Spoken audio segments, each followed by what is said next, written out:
Support for this podcast and the following message come from Samuel Adams. Since 1984, brewing Boston Lager for over a month using only 100% heirloom hops. Glorious inefficiency in every sip. The Boston Beer Company, Boston, Mass. Savor the flavor responsibly.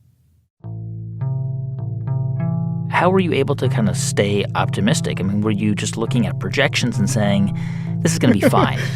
Stay optimistic. What makes you think that I was optimistic? I was defiant in the face of a terrifying reality. Companies don't die because the companies fail. They die because the entrepreneur gives up. And that was the approach. Just keep the lights on, keep growing. And that's what we did.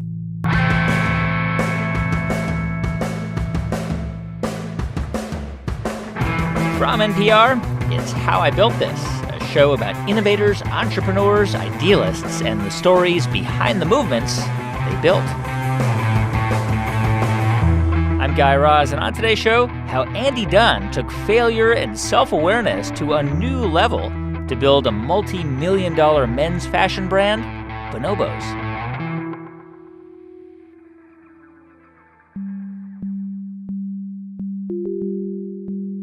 Okay, so before we start the show, I just want to talk about a serious issue in men's fashion, the khaki diaper butt. You know, you see men all the time with pants that might fit perfectly in the waist, but they're, shall we say, a little too baggy in certain other areas. And this is really common because your other option is wearing pants that are really tight in the waistband. And you might be thinking, well, if every man is wearing khaki diaper butt pants, what does it even matter? Except that when Andy Dunn and his co-founder Brian Spaley were in grad school in the mid-2000s, they had a hunch that there could be another option, a best-of-both-worlds type of trouser with a curved waistband that fits really well in the hips and eliminates that, diaper look. And they turned this idea into a giant company, Bonobos, which in 2017 sold to Walmart for a reported $310 million. But the story is a little more complicated than that because, as you will hear, Andy Dunn made a lot of mistakes along the way. There were times when Bonobos could have gone under, including a very messy fallout with his co-founder. But we'll get to that a little later. For now, here's what you need to know. Andy Dunn grew up in the suburbs of Chicago. His family was squarely middle class. His dad was a high school teacher, born and raised in Chicago, and his mom, an immigrant from India, was an X-ray technician. So Andy grew up in a bicultural household, even though, as he tells it, he didn't really identify that way for a long time. I didn't know I was different at all until I think it was in high school. This kid, Ed, invented a nickname for me, which is Windu. Which I guess stands for white Hindu. And it became a thing. And you know how teenagers are, it became like a good derogatory nickname. And of course, those can catch on like wildfire. And, depending on how you feel about it, it can be a little bit upsetting or meaningfully upsetting. So I came home and I told my parents, expecting empathy, and instead they both started laughing really hard because they also found it funny. And that was the only time in terms of awareness that I started to think like, okay, wait a second, I'm not just among mostly white people. I'm not just, I'm half white, half Indian, which is a little bit different. And I think I did a bad job of connecting deeply with the Indian side because of the dominant white culture that we have. I sort of engaged in it culturally through my mom, but I didn't really own it until I went to India in 1997 when I was, I think, a freshman or sophomore in college. And that really connected me. And that helped me kind of shatter the bubble that I think in a lot of ways I grew up in the suburbs of Chicago, all the way through college. Andy went to Northwestern for college. And at first, he thought he wanted to be a doctor. But after studying for the MCAT, he decided to switch gears and go into business consulting and private equity. And eventually, he wound up enrolling at Stanford Business School. It was amazing. In what way? Just great people. They filter for empathy and self-awareness, I think. And then there's no grade disclosure to employers. So they remove the competitive dynamic of how you do in your classes. And then it's smaller. It's 350, 375 people, which is, I guess, twice the Dunbar number, which is the number of people that existed in hunter-gatherer villages and supposedly is the number of people where you can know every member of a tribe. Sure.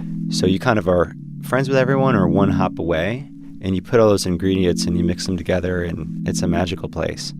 All right, so you go to Stanford in the fall of 2005, and you become friends with somebody who is going to factor into your life. Tell me about meeting Brian.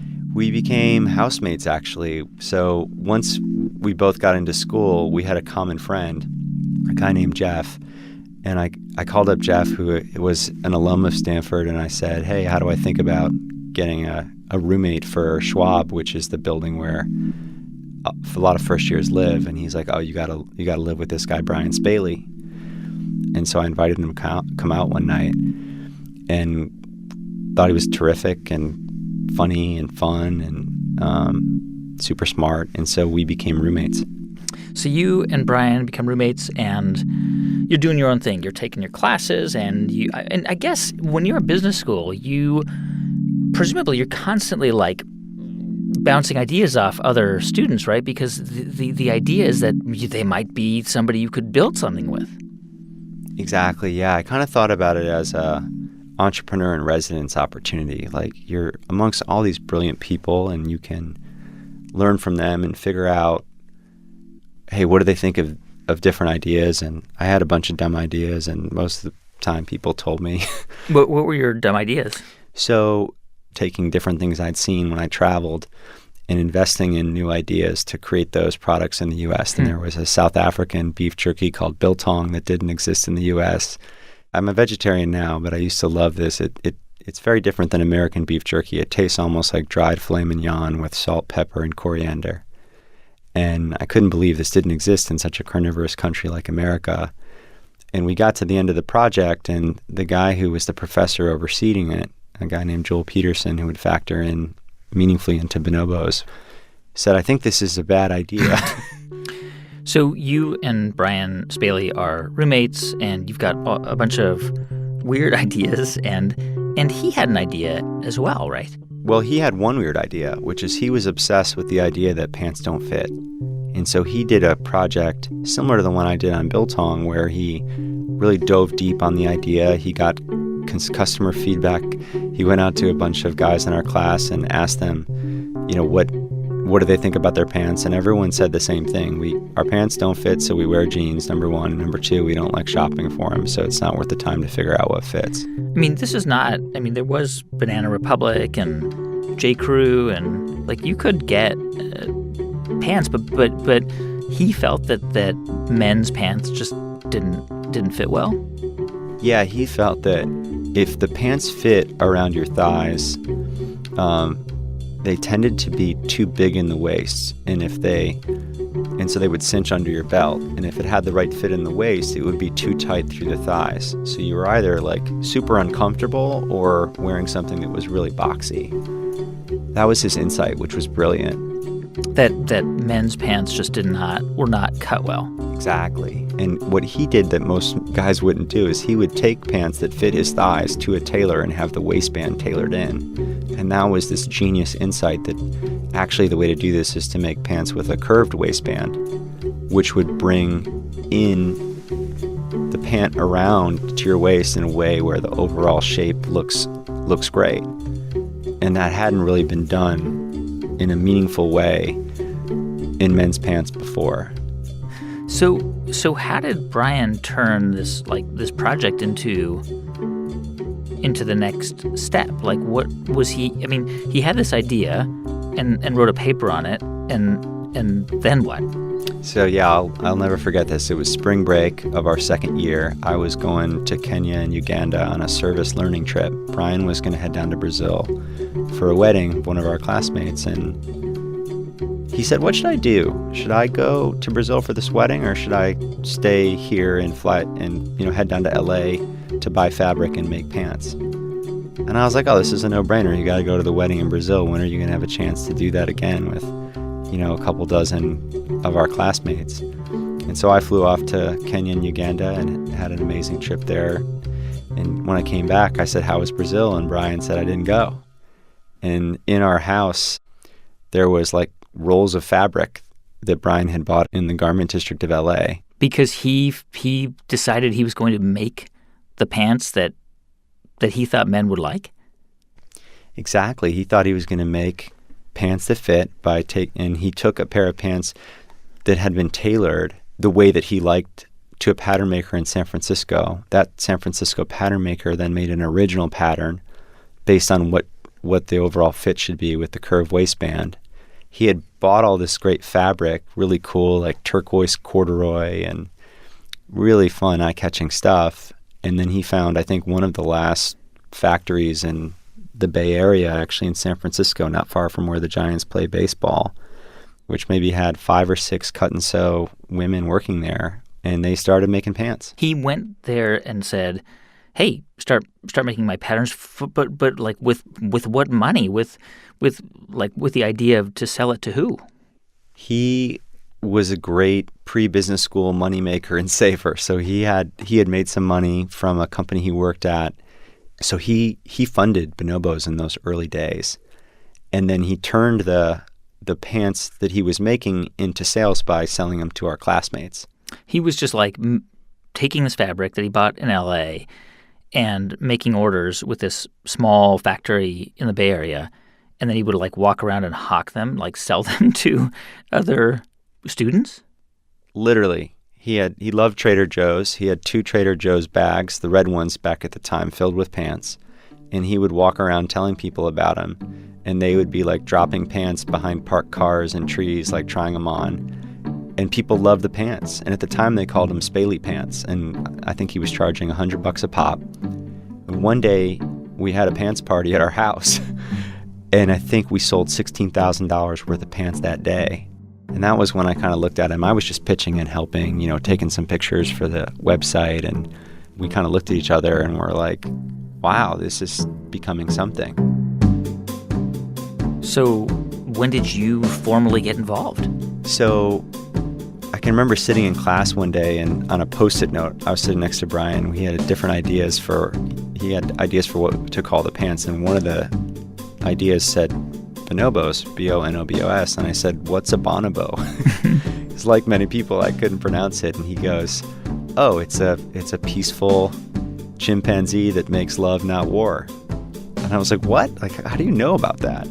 He's like, "I don't know. He read about it somewhere."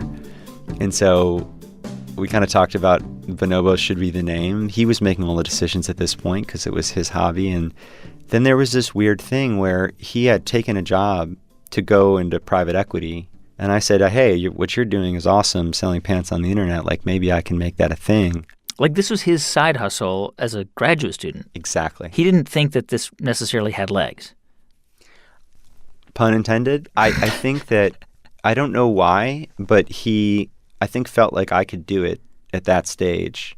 And so once I expressed interest, I became the co-founder and the CEO. And the deal was that if it really did well, that he would come back. Were people, did anybody say like, are you sure you want to do this? I had a summer road trip that I took with my parents after graduation. And I sat down with them and I said, "Hey, I have this offer from a venture capital firm," which was a firm up in Seattle called Maveron. And I said, "But I don't think I'm going to take it because I'm going to sell pants on the internet." And my mom looked at me and was like, "Oh my God, Andy, you sure?" And I said I was sure. And they said, "Okay." So this is in I guess the summer of 2007. You stay in Palo Alto wanting to turn this into something bigger. How did you pitch this to, because presumably you needed money now. I mean, making clothing, manufacturing clothing, you've got to have a lot of capital.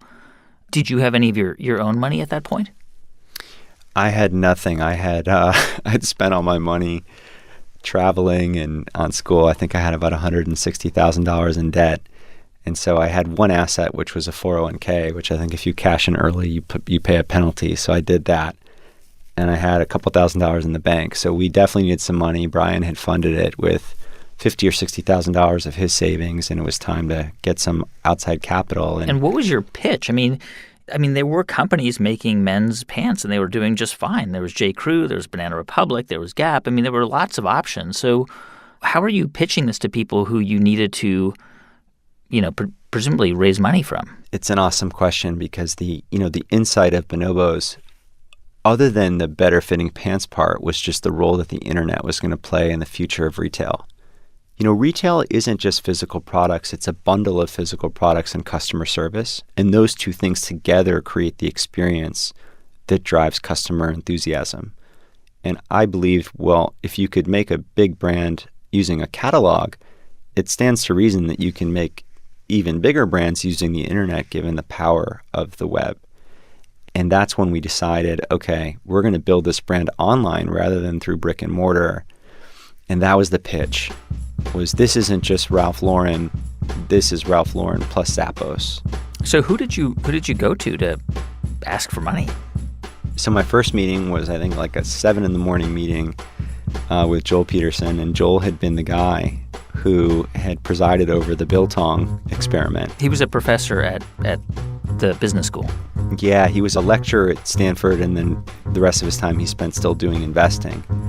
And so I kind of pitched him on the idea, and he said nothing the whole meeting. He just nodded silently, and I thought, oh my God, he hates this. And then we got to the very end, 40 minutes in, and he said, this reminds me of my first meeting with David Neilman from JetBlue. Wow. Which is, we're going to go into a stagnant category, not focus on customer centricity. We're going to build a much more customer-centric offering and disrupt the whole industry. He said, I'd like to invest. And I couldn't believe it. How much did he give you? Well, at the time, he said, how much are you raising? I said $300,000. He said, well, I said, at what price? I said, we'll sell 10% of the company. And he said, okay, that's about a $3 million valuation. He said, at 3, we'll take $100,000, but if you dropped it down to 2, we'll take the whole round. So if you dropped the valuation to $2 million, he would give you $300,000. Mm-hmm. And you were thinking, that's great. Let's do it. No, I was thinking, let's stay at $3 million. So how did you resolve that? Well, then I went to see the other professor from school who is an amazing business person named Andy Ratcliffe, one of the co-founders of Benchmark. And he also offered to invest, and he was willing to do it at the $3 million price. And I said, okay, we'll have the two of them co-invest at 3, and then we'll figure out the rest. I just want to pause for a sec and ask you, when you met with your first 2 angel investors, I mean, it seems like you were able to convince them pretty quickly that this thing, had a shot. And I remember a couple episodes ago on our show, we had Katrina Lake on of Stitch Fix, also went to Stanford Business School, also created an online clothing retailer. And she had a problem initially raising money, in part because she said a lot of the investors she would go talk with would say, well, let me ask my wife what she thinks, or let me ask my secretary what she thinks about this. And it's just surprising that these guys instantly were like, yeah, this sounds good. I'll tread carefully here because I don't want to imply this is about Joel and Andy, but I think I've seen this experience. My wife's an entrepreneur. My sister's an entrepreneur.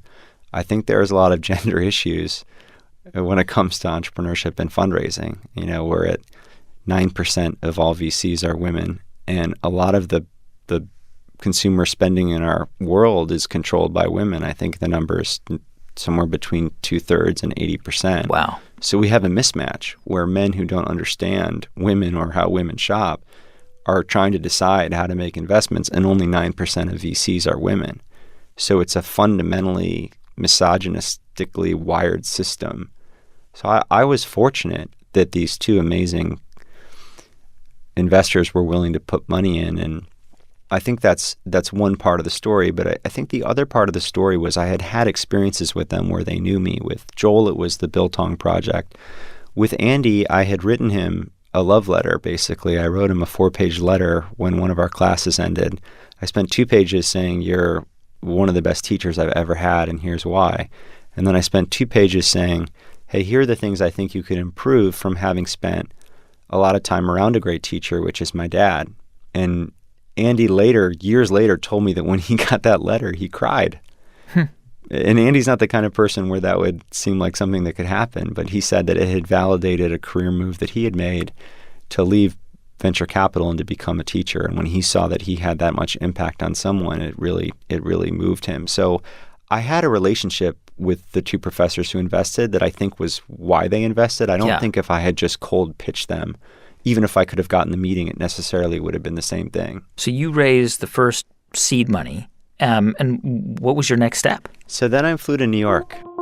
I flew to New York with a duffel bag full of pants, and we called on a friend who had graduated before us who had a job, a guy named Michael Spirito, and we did a little trunk show at his apartment. And I think I had 20 pairs of pants in the duffel bag and set them out on a table, and he invited some friends through to try on these, allegedly better-fitting men's pants. And who was the guy? Like, who were you targeting? Like, who came to that trunk show? It wasn't the fashionistas. It wasn't the people that have a really strong understanding of, hey, here's exactly where I go for this part of my wardrobe. It was kind of the next tier of guys who wanted to look good but didn't necessarily invest the time in it or didn't know how to do it. So it was New York professionals, guys in advertising or startups or finance who were in Michael's network who came to this event. And I'll never forget this. 7 guys bought 3 pairs of pants. 6 guys bought 2 pairs of pants. Only 1 guy didn't buy anything. And it was at that moment that I decided we need to build this company in New York. So you moved to New York, I guess, in the summer or the fall of 2007. And did you get an office? Was it just you? What did you do? The guy who helped me build the website for what was then called bonobospants.com over the summer, I can remember he drove me to the airport with 2 suitcases. One was personal clothes and the other one were Bonobos pants. And I flew to Chicago for a friend's wedding. I made these bright blue corduroy pants for the wedding of a friend, inspired by Cubs baseball, and I thought, I'm going to sell all these, and I only sold 1 pair because the color was so weird. And I then flew to New York, and I can remember kind of coming down 2nd Avenue and heading to an apartment that a classmate of mine had rented, and I just had agreed to live there. I'd never seen it, and moved into the apartment, put a couple hundred pairs of pants up on shelves on the walls of the apartment, in the room where I slept, and we were off to the races. And at that point, you have this $300,000. And what was your next move? I mean, you had a website and pants, and then what do you do at that point? Well, 300 wasn't enough money. And so what happened was I started to sell as many pants as I could in person to guys in New York through referrals. So there was sort of a direct sales operation with trunk shows and sales in person. And then there was attempting to get some coverage. And so what happened was our first press hit came from Urban Daddy. I remember I was sitting at the Heartland Brewery and Cafe in Union Square, and I got a call from our first employee. And he said, Andy, we're getting too many orders. Should I turn off the site? And you were like, how do people know about this? Yeah, Urban Daddy wrote an article called Monkey Business, which is half right because bonobos are apes, not monkeys. But let's set that aside. Basically telling the story of this brand with great fitting men's pants. And to this day, I'm not sure how they found out. Because, you were literally, I'm imagining you were you were just calling anybody you knew and said, hey, can you host a pants party, like a Tupperware party for me, but with pants and guys at your apartment. Exactly. And then the pants had these kind of signature pocket liners in the back where you could see a different fabric, usually with a floral or a geo print. And so they attracted a little bit of attention because there was a little bit of flair and verve to it. And that also created a bit of virality. The name was interesting, the story of these non-fashion guys. So we properly launched bonobospants.com in October of 2007, and we did $10,000 that month. Then in November, we did 20. December, we did 30. Came back from the holiday break in January, and we did no sales for the first 5 days. And I thought, oh, my God, this was just a fluke. And then all of a sudden, January, February, March, it went 30, 60, 90.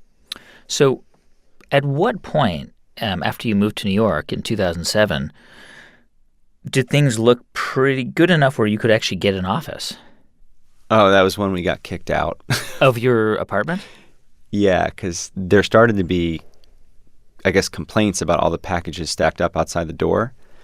And the landlord met with me and started yelling at me and said I had to move out because I was violating, you can't run a business out of an apartment. And so I said, I totally understand. And we found a little lofted space on 16th Street and 6th Avenue, and we moved. Huh. So I have read that, like, within the first 6 months, you guys were projecting to do, like, $1 million that year. And so I guess that was the point where Brian comes back to the company, that this is, like, 2008? Exactly, yeah. This was March of 2008 or somewhere right in there. How did that go? It was awesome because Brian was able to jump in and take on all of the clothing work, the sourcing, the production, the design, the merchandising, which freed me up to work on the marketing, the technology, making sure the fundraise was coming along, the limited hiring that we were doing, customer service, and we were just jamming. It was an incredible time. So, I mean, end of story, like fairy tale ending, right? I mean, that's amazing. Well, here's the thing, which is having two leaders, two founders in there, I think it started to get more complicated as we grew. And that then became the challenge of who makes the decision. More complicated between you and Brian? Exactly. What was going on? So I remember this debate about what to do after pants. I think we'd spent at some point maybe a year and a half just focused on pants, and we started thinking about the next product category. And Brian was excited about swimsuits, and I was excited about shirts. And there was really good rationale behind both. And so we were in conflict over business decisions like that. And then on a personal level, what I realized is once you get into a business partnership with a friend, the friendship gets totally sublimated to the business partnership. So a lot of the stuff that you used to talk about or do, you don't have time to do because you've got to work on this little growing baby company. And so it went from what was really fun and kind of the laissez-faire world of friendship where you talk about the things you want to talk about and do whatever's fun and support each other when things are difficult. And it actually flips that. It takes away all the fun. The support that you need, you're no longer going to get from that person, except for very fortunate friends and business partners where it can kind of all the magic can come together. And then for us, it just became talking about big decisions at the company and frequently not seeing eye to eye. And so it really unwound. How do you resolve that conflict? Because we were 50-50 partners. I had the title of CEO, but Brian had a ton of business acumen. And so it really was a partnership of equals, and it becomes difficult to figure out who makes the call. And how are you personally coping with it? Was it like weighing on you, or did you have like sleepless nights? I got depressed. So it turns out I have a propensity clinically for depression. And so I got to the place where I kind of had to fake it at work that I was doing okay, but drag myself out of bed and come to the office and kind of put on a show. Yeah. It was super tough to navigate that because you're definitely on display in a small company. So what was the office environment like? Like, were there days where you and Brian were just not speaking, or was it just like clipped conversation, or what?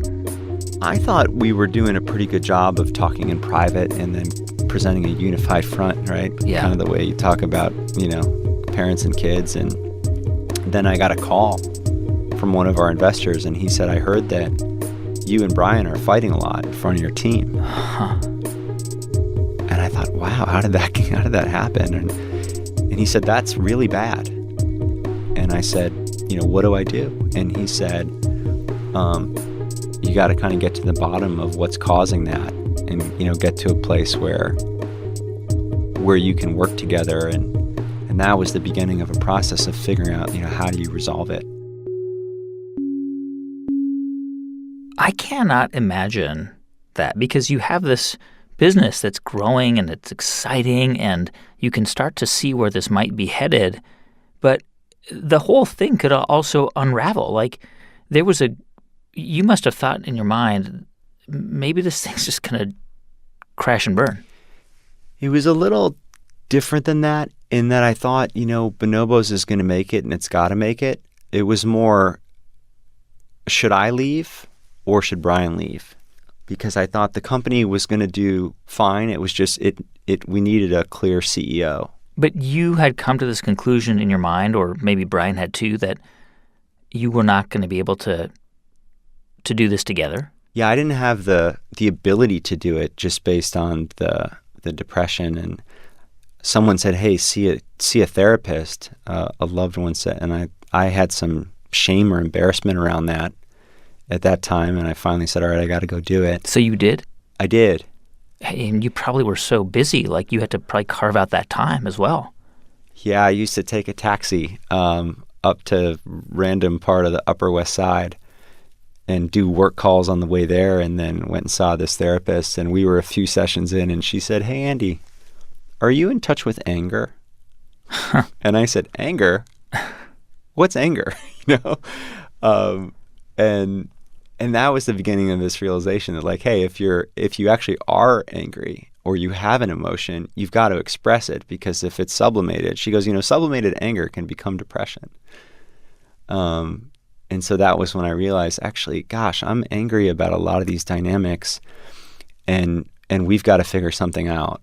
So you're going through this and kind of trying to work through your depression, and also related to that depression, obviously, was what was clearly the beginning of a breakup with your co-founder and friend. What happened? How did you guys solve this? So it was a very bad way to do it, probably speaking to the challenges I had with difficult conversations and candor in person. But I wrote Brian a long email where I basically said, look, I think one of us should become the chairman and the other be the CEO, and I'll take either side of the trade. And the CEO can run the day-to-day and run the company, and the chairman can focus on external work. That was how the conversation started, was through that, to kind of open it up. And then one day, we were in the office we used to work on Saturdays and just get stuff done at the office. And one day I just asked him, I said, hey, would you be willing to step aside, given everything that's going on? And he got a little teary, and he looked at me and he said, yeah. Wow. Which was so weird, because I had envisioned that conversation so many times and was so terrified to have it. And he was just unbelievably dignified about the whole thing. And that was when I learned, you learn a lot about a person by the way they leave something that they love. Yeah, I mean, it speaks to the kind of person he is, that he had the foresight to know that one of you had to go, and he was willing to be the one. It was an unbelievable gift. I mean, he gifted the company that he had originally conceived of to me. And to this day, the loyalty that I feel to him for having done that. And then the fact that afterwards it's difficult, right? That friendship has been eviscerated by that business issues.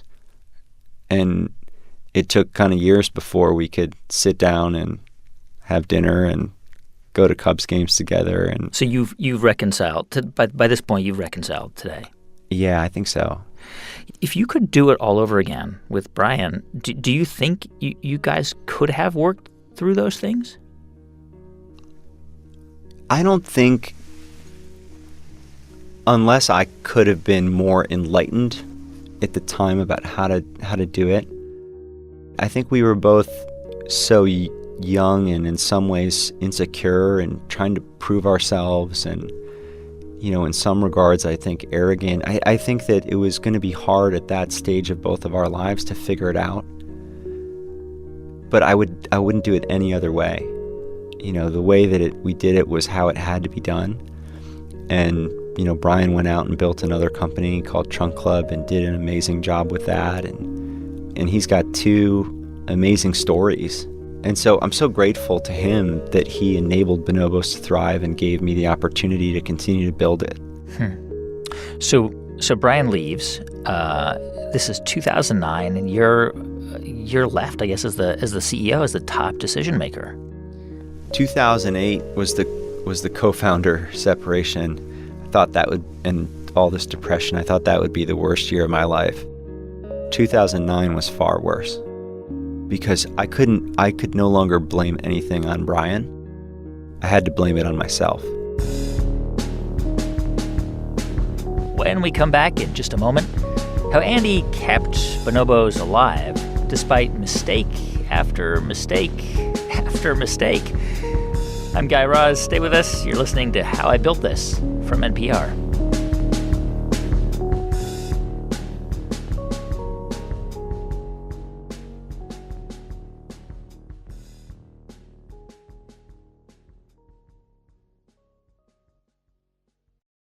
Support also comes from Fidelity Investments. As a Fidelity Wealth Management client, you get a dedicated advisor to help grow and protect your wealth, find ways to minimize the impact of taxes, and make clear recommendations for your full financial picture. Learn more at fidelity.com/wealth. Fidelity Brokerages Services, LLC.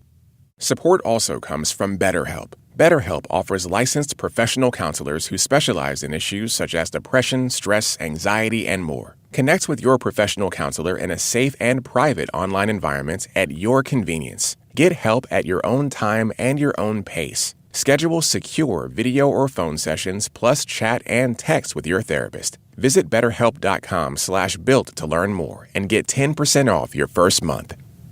This message comes from NPR sponsor Capital One. Capital One is reimagining banking by offering accounts with no fees or minimums that can be opened from anywhere in 5 minutes. Capital One. What's in your wallet? Capital One N.A. Hey, welcome back to How I Built This from NPR. So it's the beginning of 2009, and Andy just went through the hardest year of his life. His co-founder, Brian Spaley, left the company. And Andy is now alone at the top. And it's not too dramatic to say that the company was in a bit of a crisis. It was a scary year. I thought I was good at hiring, and a bunch of people I had hired didn't work out. I thought that I was good at fundraising, and we were running out of money. Like, how close were you to insolvency? I flew to Silicon Valley one day from New York because our then head of finance told me that we weren't going to make payroll. We had enough cash in the bank, I thought, to make payroll, but then we had, I guess, promised a supplier through a letter of credit. And we were about 8 days away from not making payroll, which is not an inspiring moment for your employees. And I went to Hertz Rent-A-Car in San Francisco to rent a car, and I swiped the card, and it was declined. So, I swiped my personal credit card, which was somehow still solvent in spite of all the debt that I had. And I drove to a Starbucks and sat down with someone who knew about the company and explained to him our growth and said, we definitely need some more money. I didn't say we need it in the next week. And he offered to invest $300,000 in the business. And then I had another 90 conversations like that over the course of the next couple months and pieced together another round. And, we ended up raising our first $8 million from, over 120 investors. So we just pieced it together. Because you had, the trajectory looked good. You were still presumably growing every month, but I have to imagine that sales were not able to fund the business. It was not profitable. Yeah, we did $2 million in that first year and of kind of full operations in 2008, and then $4 in 2009, and then we were heading towards $7 or so. And I think we made one of the cardinal errors that an entrepreneur makes, which is the second angel round that we raised at too high of a price. And actually, Joel was pretty upset about this. I think I wrote the email to Joel that was a condescending email in some regard around supporting the company, and it was the dumbest email I've ever written. And Joel then said he wanted to sell his shares, and we created a whole issue for ourselves. Wow. And then ultimately figure out a way to get the round done, and Joel didn't invest. So your patron, like the guy who was your first investor, he's out. He's out of that next round. He was out. Wow. That's a big deal because he was like a mentor to you. It was terrible. It was really, really bad. And so I flew out to apologize to him, and I said, I really screwed this up. And I said, would you consider, now that we had this discussion, would you consider ever investing again? And he said, look, not right now, but maybe let's talk later. And for the next round that I raised, I went out and saw him, and I said, look, I've learned so much from you. I learned a ton from you in terms of how badly I handled that situation. You actually tell me the truth and hold me to account. Would you consider coming onto our board? Not only investing, but coming onto the board. And he said yes. Wow. Aside from raising money, you were still running a company. It was both a men's fashion company and a technology company, right? Because this is e-commerce. This is not brick and mortar stuff. So how was the technology side of Bonobos? Like, how was that working? It was a huge challenge because at the time, the New York tech ecosystem was pretty small, or at least it felt small to me. And at the same time, it was really hard to attract talented, software engineers and because they were all in the Bay Area, I guess. They were in the Bay Area, or they wanted to work at a company where the core enterprise is technology versus a pants company. Yeah. It was really a rift between the folks who worked on technology and the folks who worked on the rest of the business. It wasn't. Why was there a rift? There was a battle over the soul of the company. Was it a technology company or was it a menswear company? But it was both. It was both, which is the challenge. I mean, if I had been a better leader, maybe I could have figured out how to do that. We opened an office in Palo Alto, and it turned out to be a catastrophic error. Because all of a sudden now you've got your New York office, and then the technology people were in Palo Alto. Exactly. And if you think tribalism and human nature is still alive within one office, when you have people in different places with different ideas about what the soul of the company is, and you increase the expense, and by the way, you're now competing to hire software engineers with Facebook and Netflix, and the pay is higher, all those ingredients came together, and it was clear after about a year that we had hired the people, but it wasn't working. Why? It deepened the divide between, let's just call it tech and retail. And it's hard enough to be a good CEO when you've got 5 days a week in the same office. All of a sudden, you're 2 days a week in each office. You were flying back and forth between New York and Palo Alto. Yeah. And then you're letting people down on both sides. And so I'm trying to imagine you as a CEO going back and forth and trying to kind of, I guess, keep everybody happy. But the tech folks, right, the engineers, like, they have knowledge that you just didn't have. You're not a tech guy. That's not your, skill set. So did you feel like you couldn't just tell them what to do? I don't think you can tell anyone in this life what to do. I mean, I think you can try, but human beings are a gallant species. We don't love authority. And so what you want to do is inspire people. Yeah. And you want to set a common vision and context and shared values. And then there are times where you have to step in and intervene and make important and difficult calls. But what it was it was clear to me in my gut that the organizational harmony at the company was being destroyed by this cross-coastal conflict. And so in some regard, it became pretty straightforward. And I brought it to the board, and they couldn't believe that we were going to pull the plug a year in. You went to the board and you said, I want to pull the plug on this West Coast office.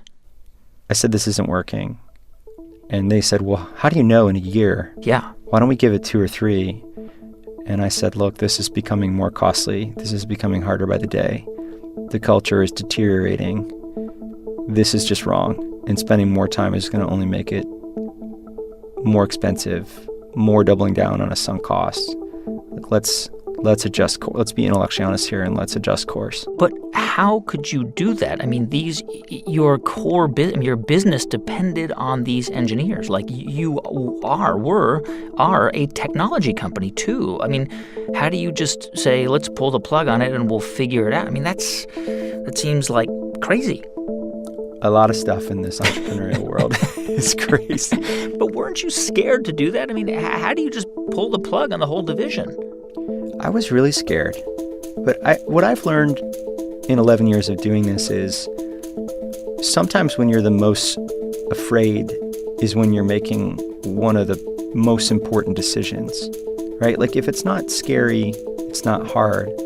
And I think ultimately what we need to value more in this life for everyone, not just entrepreneurs, is courage. The courage to look at yourself honestly, look at the decisions you're making honestly, and say to yourself, you know what?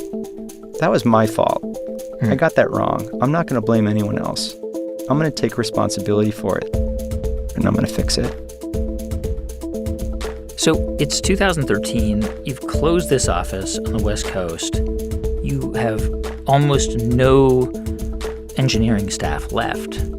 You've got no chief technology officer, I'm assuming, at this point either, right? No. So what did you do?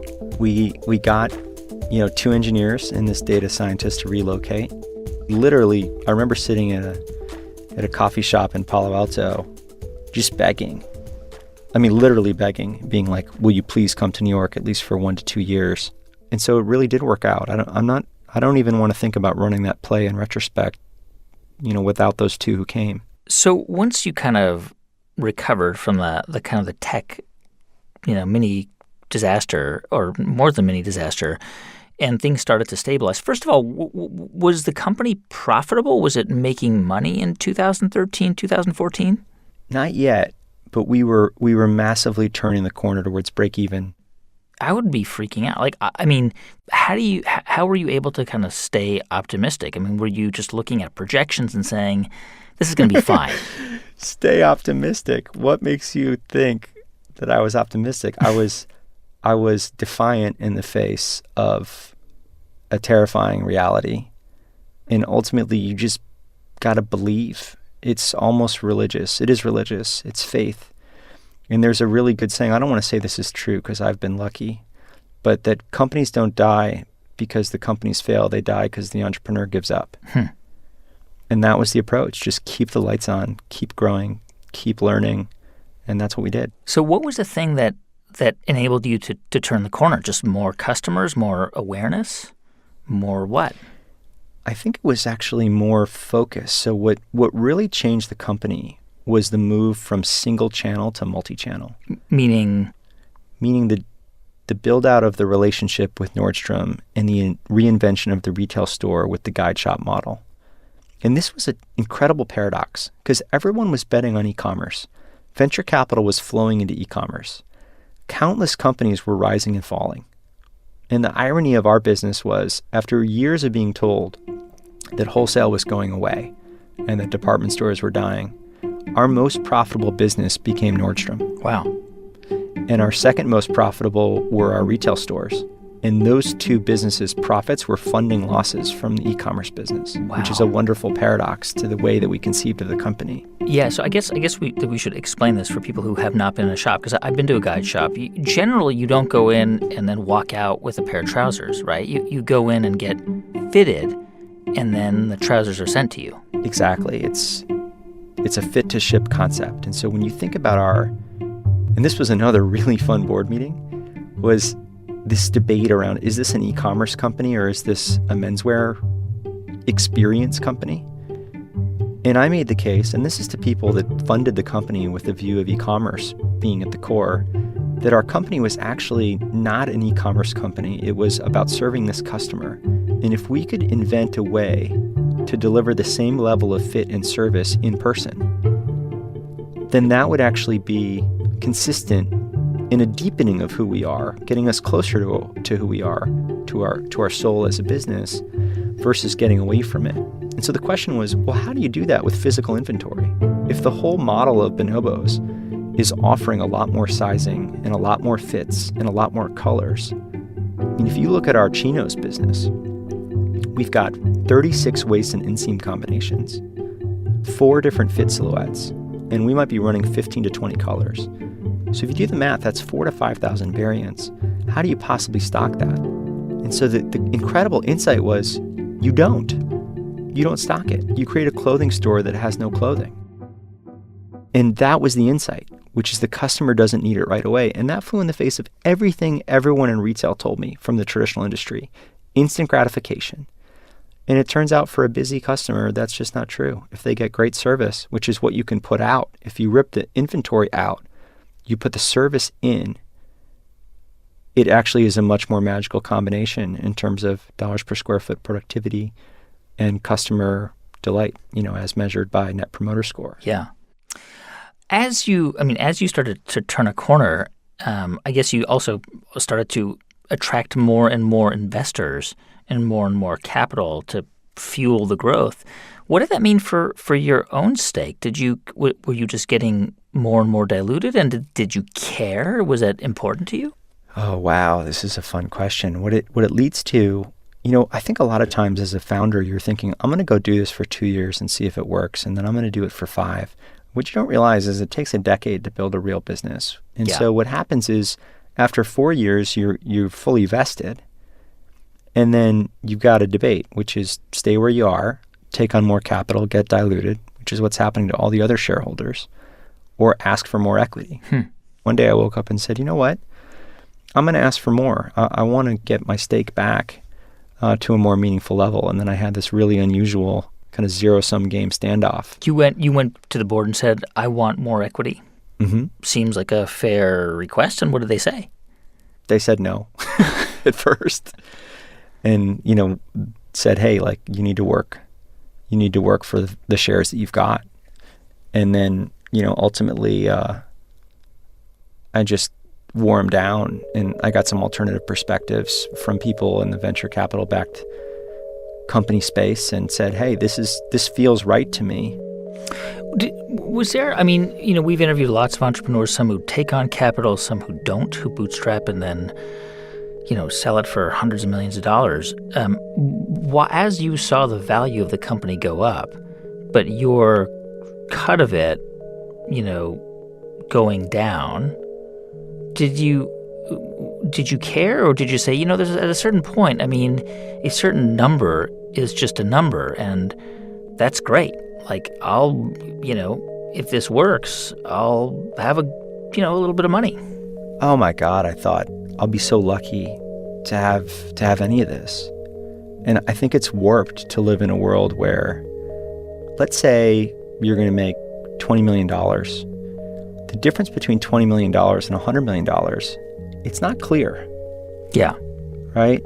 For me, the only things that excess capital are good for is giving money to family and loved ones who were a part of getting you to where you were. In my case, an immigrant mom and a high school history teacher dad.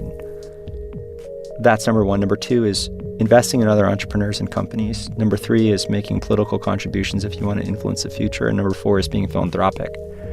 Now, I'd love to throw in some nice seats to the Cubs game, too. But the idea that you're trying to optimize for making more than... Yeah, it's just... I don't get it. I think you get warped because you start to hear about what other founders are making, and it's the human problem, right? You start to circle with people where you start to live in these bubbles where people have so much money. Yeah. And then I would just cut back to, hey, when I graduated business school, I had $3,000 in the bank and $160,000 of debt. And I started a company with that balance sheet. That was scary. And so I tried to stay true to that and think instead about, how do I make sure everyone else makes money? How do I make sure that our shareholders from every round, that we're up and to the right on the post-money valuation and ultimately going to make people money? How do I make sure the management team has enough stock and employees have stock? And I'm going to be fine. Yeah. And I'm speaking out of two sides of my mouth because on the one hand, that's what my philosophy is. On the other hand, I did say, look, I want to be incentivized. I do feel like at the end of the day, owning 2 or 3% of the company is probably not commensurate with the work put in. And while it sort of is my fault that we had to raise so much capital, it also is the price of innovation. If you're the first mover in the digitally native brand space and you're going to invent that model, I can't go back in time and do this company on 20 to 30 million, which is what I think it would take, knowing what I now know. But wow, did we get to have fun learning everything we did. And wow, is it gratifying to be the pioneer in the category. And if raising a lot of capital was the price of that, then that's what the price of it was. So you guys, you finally turn a corner and you're growing and this brand is out in the world. And then what seemed to hit the rest of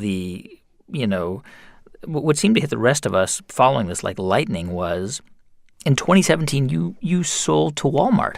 How did that happen? Did they approach you guys? Did they say, hey, we want to buy you? Did you go to them? Did you get to a point where you thought, okay, we've got to find a buyer because I've got to pay these investors back? I was at a wedding and I was talking to a friend and he knew one of our angel investors.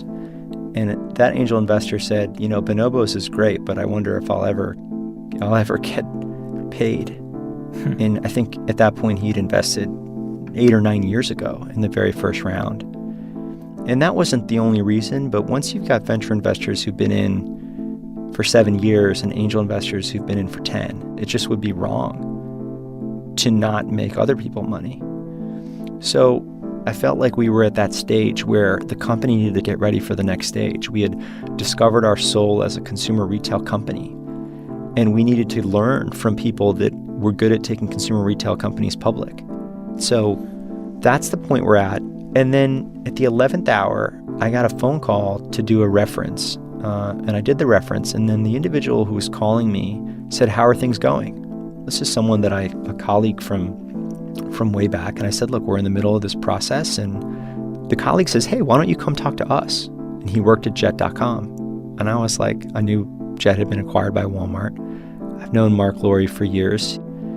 And every time I saw him, we had a game-changing conversation. Mark Lowry was the founder of Jet. Right. So probably the best third-party e-commerce entrepreneur on the East Coast. And I said, you know what, I know Mark. I can't understand how would Walmart and Bonobos be a fit? That just doesn't make sense. And he's like, just talk to him. And I thought, you know what? Every time I've talked to Mark, I've found him to be a bit of a Jedi.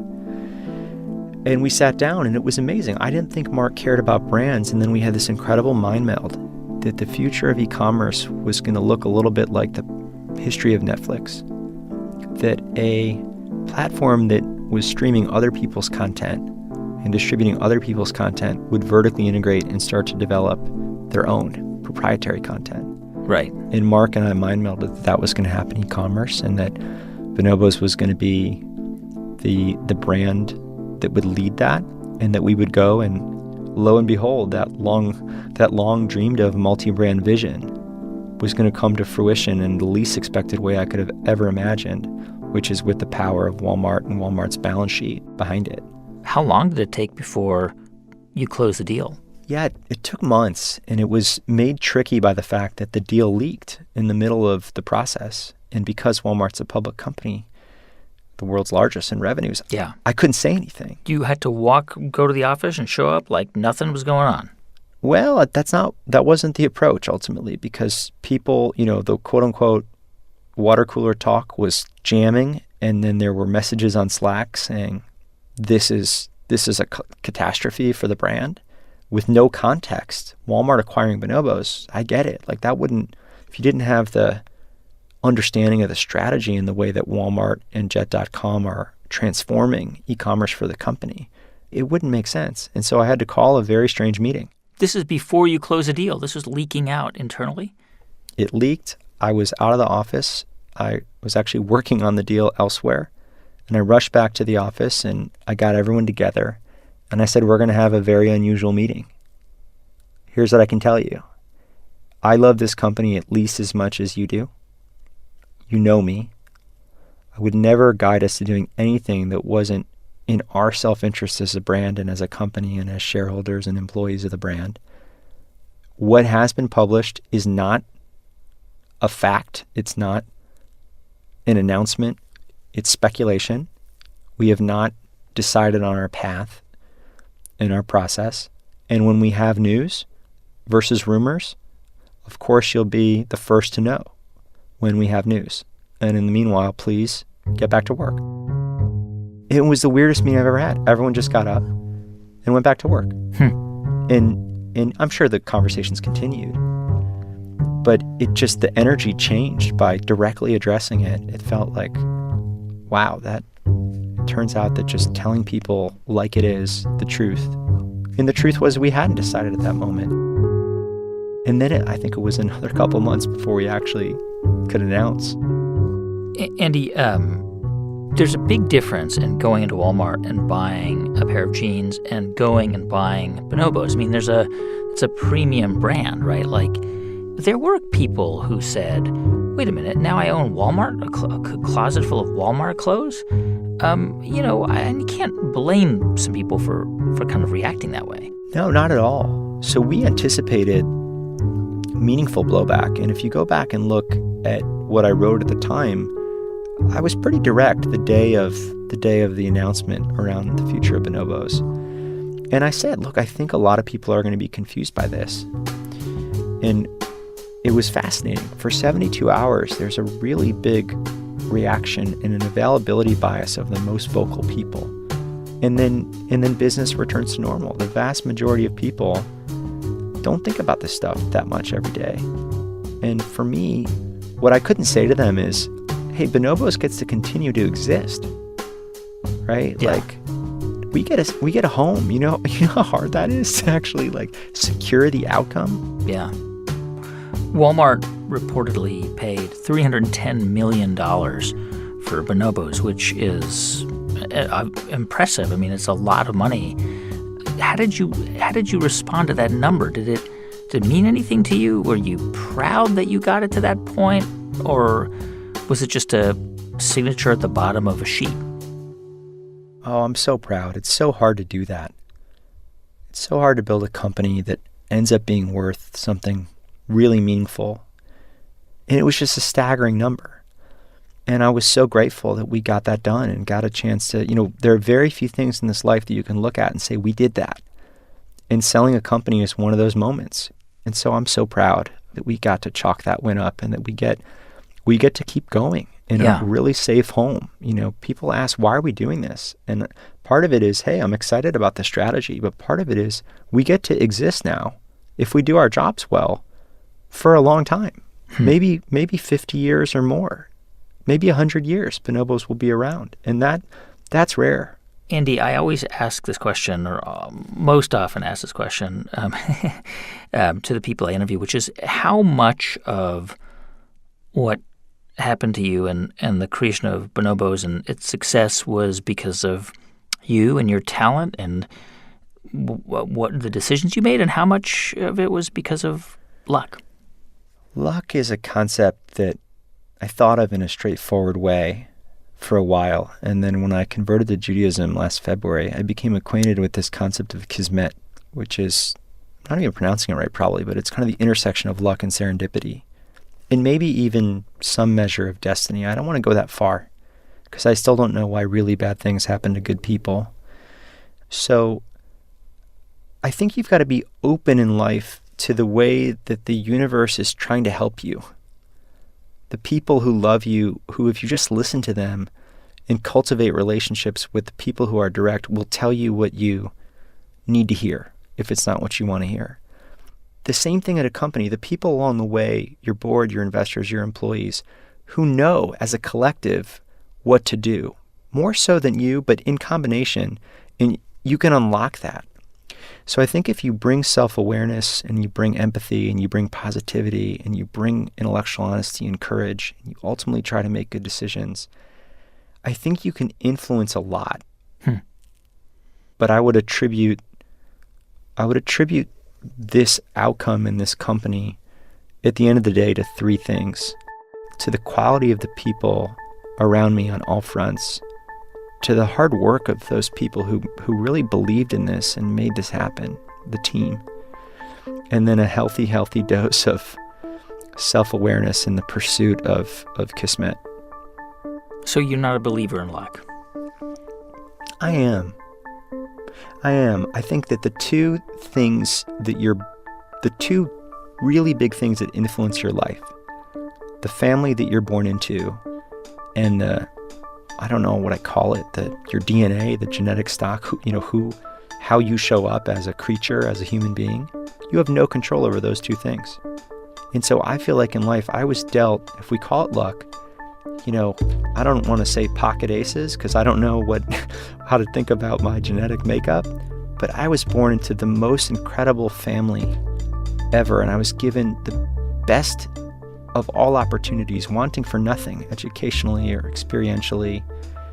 The best mom, the best dad, the best sister. Now I've got the best wife. So with all that and all the amazing groups of people I've been around, I owe it to everyone to do something akin to this. And at the end of the day, the credit goes to them in so many ways.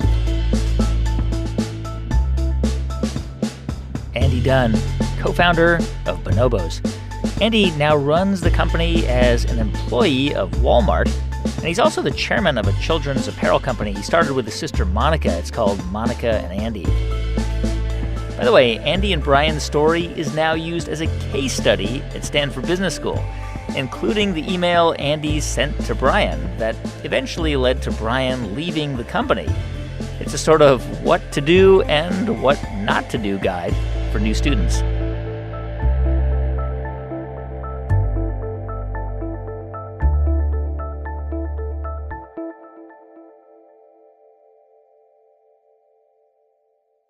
And please do stick around because in just a moment, we're going to hear from you about the things you're building. But first, a quick thanks to one of our sponsors, Airtable, a content calendar, cattle tracker, fabric sourcing system, product roadmap, post-production pipeline, all built with Airtable. Get $50 in credits today by signing up at airtable.com/built. Hey, thanks so much for sticking around because it's time now for How You Built That. And today's story starts in Seattle, where Amy and Brady King run a construction company together. He's the general contractor, so he builds the buildings, and then I manage all the business side of things. And a few years ago, they were looking for new ways to expand. We were chatting about new businesses and inventing and coming up with new ideas and what are the things that, a lot of people feel like, man, everything's been invented, everything's been developed, at times. And that's the moment when you go, that can't possibly be true. And so Brady began thinking on his days as a firefighter. He'd seen a lot of really bad housing options for people who were displaced by those fires or floods or other natural disasters. We're talking about Katrina, I think, which is, probably the most obvious example of disaster response and kind of a failure of housing people in those moments. And this started to spark an idea. Amy and Brady wondered how they could design a better shelter, something prefabricated, portable, secure, and private. Shelters that could house one family each. My idea was to drop these in the neighborhoods after a tornado goes through, drop them into your neighborhoods, and all the neighbors can live in them for the first however many weeks or months and rebuild their neighborhood together and heal each other. So with their background in construction, Amy and Brady started building a prototype, which basically looked like a small, white, square shed. It had windows, electricity, and walls that allowed for light to come in. It's, 8 feet wide, 8 feet long, and about 10 feet tall. It pops up in about 20 minutes, no tools required. And all of the panels are manufactured here and made out of a material that's mold, mildew, and rot resistant. So once they had a working model, Amy and Brady went to a trade show where they met their first client. Our very first customer was the city of Tacoma, and actually the group that purchased from us was their emergency management department. This was in the spring of 2017, and Tacoma, Washington had just declared a state of emergency around the homeless crisis in their city. And even though Amy and Brady designed their shelters for natural disasters, their own employees helped them realize why these shelters could have an entirely new purpose. That's because lots of the people in their construction crew had spent time in jail and had been homeless in the past. And they were saying, when we were homeless, there's the option to go to a shelter, but families can't stay together. And I thought, gee, if we were homeless and they said, okay, your husband has to go over here and you and your daughters are going to go over here, I'd say, no way, I'm not doing that. We're keeping our family together. So now, Amy and Brady's construction business, it not only employs those who were previously incarcerated or homeless, their product directly serves that same population. You know, we have a specific mission, and that mission is to create jobs for people who are traditionally marginalized in the employment world. And our focus population is primarily people who are transitioning out of incarceration or who have criminal justice involvement in their past, as well as people coming off the streets out of homelessness. Today, Amy and Brady's clients are mainly cities looking to provide housing for the homeless. There's this humanitarian need out there, and if we can provide a solution to fill it, then we should at least see if it's something that we can do. Amy and Brady King's product is called the Pallet Shelter. If you want to find out more about the Pallet Shelter or hear previous episodes, head to our podcast page, howibuiltthis.npr.org. And of course, if you want to tell us your story, go to build.npr.org. We love hearing what you're up to. And thanks so much for listening to the show this week. You can subscribe wherever you get your podcasts, and while you're there, please do give us a review. You can also write to us at hibt@npr.org, and if you want to send a tweet, it's at @HowIBuiltThis. Our show is produced this week by Rachel Faulkner, with music composed by Ramteen Arablouei. Thanks also to Mia Venkat, J.C. Howard, Noor Kudsi, Neva Grant, Sanaz Meshkinpour, and Jeff Rogers. Our intern is Candace Lim. I'm Guy Raz, and you've been listening to How I Built This from NPR.